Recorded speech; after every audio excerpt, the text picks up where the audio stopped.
Bismillah ar-Rahman ar-Rahim. Donc, bienvenue dans la chaîne SVT plus Carval pour le renforcement des sciences de la vie de la Terre au niveau du lycée.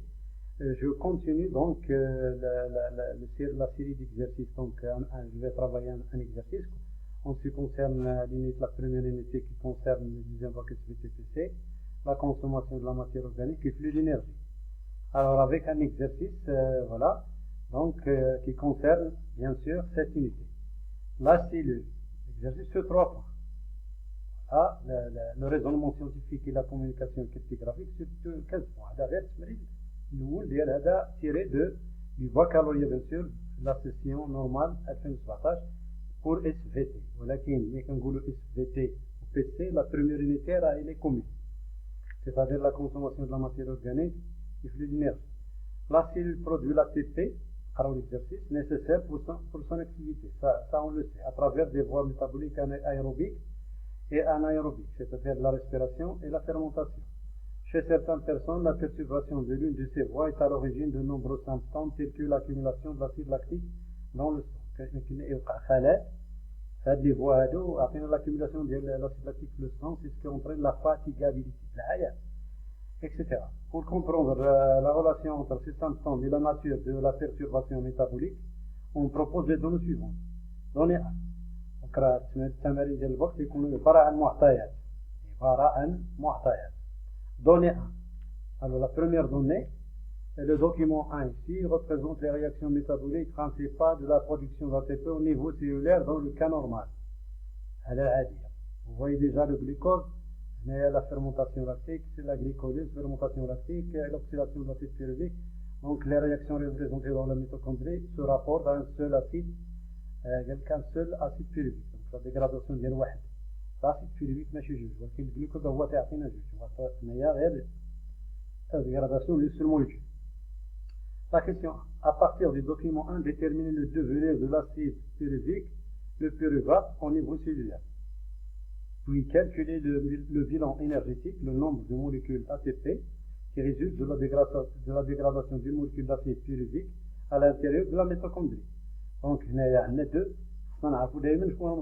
La détermination du devenir de l'acide pyruvique au niveau du cellulaire. Donc, d'après le cours, le devenir, soit par, il va se réduire en acide lactique, ou bien il va entrer dans la mitochondrie en présence d'oxygène pour être dégradé. Donc deux choses. Donc il subit la réduction en acide lactique, ou bien il s'oxyde au niveau de la mitochondrie en se transformant en acétylcoenzyme, et la dégradation de l'acétylcoenzyme par le cycle de Krebs. Et la phosphorylation oxydative, bien sûr. D'accord? Le bilan énergétique. Calculer le bilan énergétique, le nombre de molécules d'ATP qui résultent de la dégradation d'une molécule d'acide pyruvique à l'intérieur de la mitochondrie. À l'intérieur, remarque, à l'intérieur de la mitochondrie, l'oxydation d'un ADH2 fournit 3 ATP. L'oxydation d'un FADH2 nous donne 2 ATP. Donc, le nombre ATP, le bilan énergétique, le nombre d'ATP qui est l'oxydation de l'acide pyruvique. Donc il faut compter les ADH2 formés et les ADH2 ou ما تنساوش l'ATP اللي كاينه في le cycle de Krebs. Donc شحال من ان ADH2 ها واحد lors de la transformation de l'acide pyruvique en acétylcoenzyme A, وكاينين 3 في le cycle de Krebs. Donc 4. Donc 4 in ADH2, ça veut dire 4 fois 3, ça fait 12 ATP, plus un FADH2, c'est-à-dire plus 12 ATP, ça fait 14, plus هذا, c'est-à-dire 15. Donc ce qu'on peut 15 ATP. بالنسبه la question هذه ان شاء الله. Donc نشوفوا la réponse. Voilà donc ce que vous allez faire ici. Donc la première, donc ce que vous allez donc faire, voilà, donc نحاول نكتبوها شويه باش تبان. Voilà, le devenir de l'acide pyruvique. هذه واحد الورقه كيفاش يمكن تكتب مثلا le devenir de l'acide pyruvique pyruvate au niveau cellulaire. Premier cas, sa réduction en acide lactique, c'est-à-dire la fermentation lactique, dégradation incomplète. Deuxième cas, oxydation au niveau de la mitochondrie, transformation en acétylcoenzyme A, cycle de Krebs, phosphorylation oxydative, dégradation complète.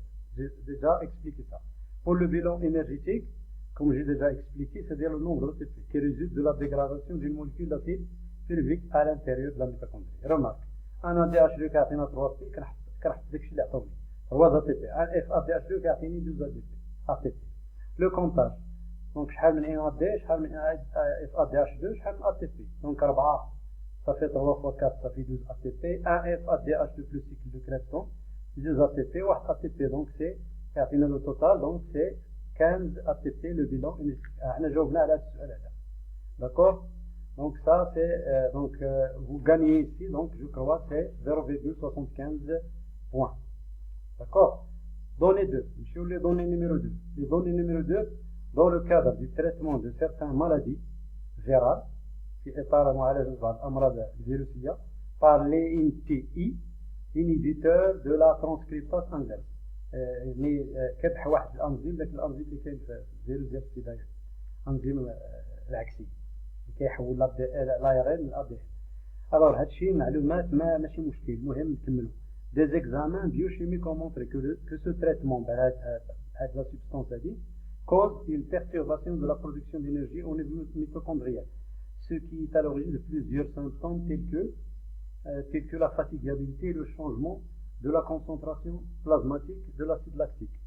Le document 2 présente les résultats mesurés de la concentration de l'acide lactique produit par les cellules, la valeur du pH sanguin et des schémas de mitochondries chez une personne traitée de MEDA et chez une autre non traitée, c'est-à-dire une personne normale. Voilà. Alors, les types de protéines de la chaîne respiratoire, de la membrane interne de la mitochondrie. En basant sur le document. Comparer les résultats obtenus chez la personne traitée par ADNT et chez la personne non traitée par cette substance. Déduisez la voie métabolique influencée par cette substance. Donc, on a deux choses à faire. La comparaison et la déduction. Comparer donc 3 choses. Le taux sanguin, l'acide lactique, le pH du sang, le schéma représentant les mitochondries, la comparaison. Donc, qu'est-ce qu'on constate? Chez la personne non traitée, donc qu'est-ce qu'on a? On a le taux sanguin du glucose, il est traité, la personne traitée non traitée. Donc, une phrase. Chez la personne traitée par l'INTI, le taux sanguin de l'acide lactique au repos est supérieur à celui de la personne non traitée. Le pH chez la personne traitée, le pH du sang, il est acide par rapport à la personne normale. C'est ce qu'on dit. Alors, la mitochondrie a une comparaison, donc vous voyez donc que les crêtes mitochondriales, mitochondries, ou que les protéines de la chaîne respiratoire de la membrane interne de la mitochondrie. Donc, les mitochondries chez la personne traitée présentent un nombre petit de crêtes ainsi que les protéines respiratoires. Ça fait chez les déduisez la voie métabolique influencée par cette substance. Donc, je connais déduisez la voie métabolique influencée par la substance TNT. Donc, la substance هذه كتدير واحد الخلل في الفوا واش لاكتيك واش ديال لا ريسبيراسيون à votre avis. Donc, هنايا عندي l'acide عند la personne traitée عندي l'acide lactique son sang est acide ou l'acide lactique tire. Donc, ça veut dire que cette substance agit sur les mitochondries. D'accord? Donc, c'est la voie respiratoire de la dégradation du glucose qui est influente. هذه هي la réponse إن شاء الله اللي غادي تكتبوها تجاوبوا عليها. Donc هنايا donc je m'excuse donc ici on agrandit un peu voilà pardon voilà on agrandit un peu voilà donc regardez ici donc comparaison des résultats chez la personne traitée et la personne non traitée. La concentration de l'acide lactique dans le sang au repos chez la personne traitée est plus grande que celle de la personne non traitée. حنا قلناها ماشي مشكل. On l'a déjà. حنا قلناها ماشي مشكل. Pardon. نمشيو la suite. Voilà la suite. Voilà. Donc chez la personne on continue. Voilà. Le pH sanguin de la personne traitée est acide en comparaison avec la personne non traitée. Les mitochondries de la personne traitée présentent peu de crêtes. Et les sphères pédonculées, c'est-à-dire les protéines de la chaîne respiratoire en comparaison avec la personne normale. Donc, tout chez la déduction. La voie métabolique influencée par la substance l'INTE et la respiration cellulaire. احنا جاوبنا ان شاء الله على هذا السؤال هذا. D'accord? On continue les données. دائما نتابعوا les données. Donc continuons les données. Voilà, les données. Les données 3. Pardon. Ici, je continue. Donc on m'arrête ici avec l'exercice. Donnée 3. Le syndrome de Mélas est une myopathie وهن عضلي ميتوكوندريال. وهن عضلي ميتوكوندري. قال لك واحد المرض هو يسمى كذلك الوهن العضلي الميتوكوندري. Parmi ces symptômes, une accumulation, bien sûr, une accumulation de l'acide lactique et une fatigabilité excessive suite à l'exercice musculaire. احنا عارفين العضلي عنده علاقة بالacide lactique. Le schéma du documentaire représente la localisation du dysfonctionnement observé au niveau mitochondrial dans le cas du syndrome de Mélas. Le syndrome de Mélas, donc déjà نشوفوا donc الخلل فين كاين. الخلل يعني واحد الشيما هنايا le complexe enzymatique non fonctionnel فين في la membrane interne de la mitochondrie. Donc عندنا un complexe enzymatique. شوفوا واش من علاقة عنده. c'est-à-dire عنده علاقة بالأكسيداسيون ديال NADH2. دونك هذا خلل على مستوى اكسدات NADH2. دونك ديجا غير اول وهله نشوف لو دوكيمون دونك راني عرفت المشكل السبب ديال هذا الميلاسات. دونك en vous basant sur le document 3, expliquez le mécanisme de la synthèse de l'ATP au niveau de la membrane interne de la mitochondrie dans le cas normal.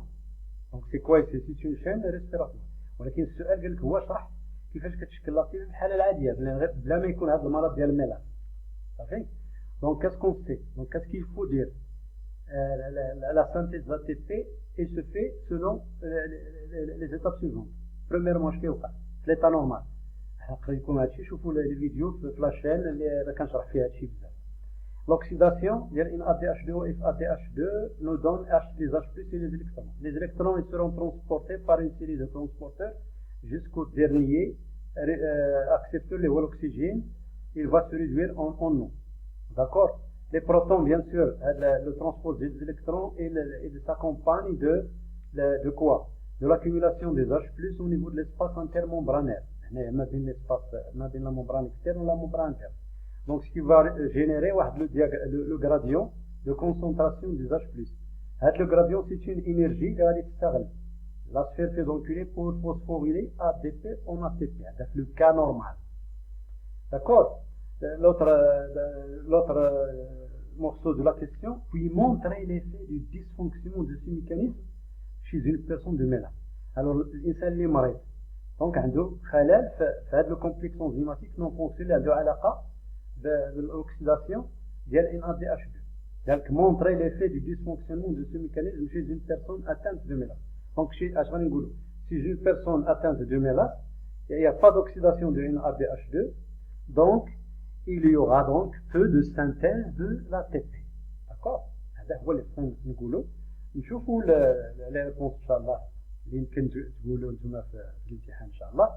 Donnée 3, explication de la synthèse de l'ATP dans le cas normal. احنا قلنا لكم l'oxydation de NADH2 FADH2 ce qui donne un flux d'électrons dans la chaîne respiratoire, accumulation du proton H+ dans l'espace intermembranaire, formation d'un gradient de protons قريت لكم في les vidéos précédentes. Le retour de H+ de l'espace intermembranaire vers la matrice à travers les sphères pédonculées, synthèse d'ATP. راجعوا راه عندكم في الدرس. Alors d'abord, elle montrer l'effet du dysfonctionnement du mécanisme chez une personne atteinte de Mélas. Chez ces personnes, le complexe CI, avec les boulons, de la chaîne respiratoire est non fonctionnel. Donc, absence d'oxydation NADH2, d'où une faible production d'ATP. D'accord? Donc, هنايا الناس اللي عندهم هذا المرض هذا عندهم خلل انزيمي على مستوى اكسده NADH2, donc il n'y aura pas beaucoup d'ATP. D'accord? La dernière question que je vais faire, en exploitant les données précédentes, montrer que la voie dominante dans les deux cas, soit le traitement par l'INTE et le syndrome de Mélas, et la fermentation lactique. La voie اللي خدامه عند الناس هادو اللي خدامه الشخص اللي عطيناه on l'a traité avec l'INTE ولا الناس اللي عندهم le syndrome de Mélas, la voie اللي عندهم هي la fermentation lactique. Donc il faut montrer ça. Puis expliquer les symptômes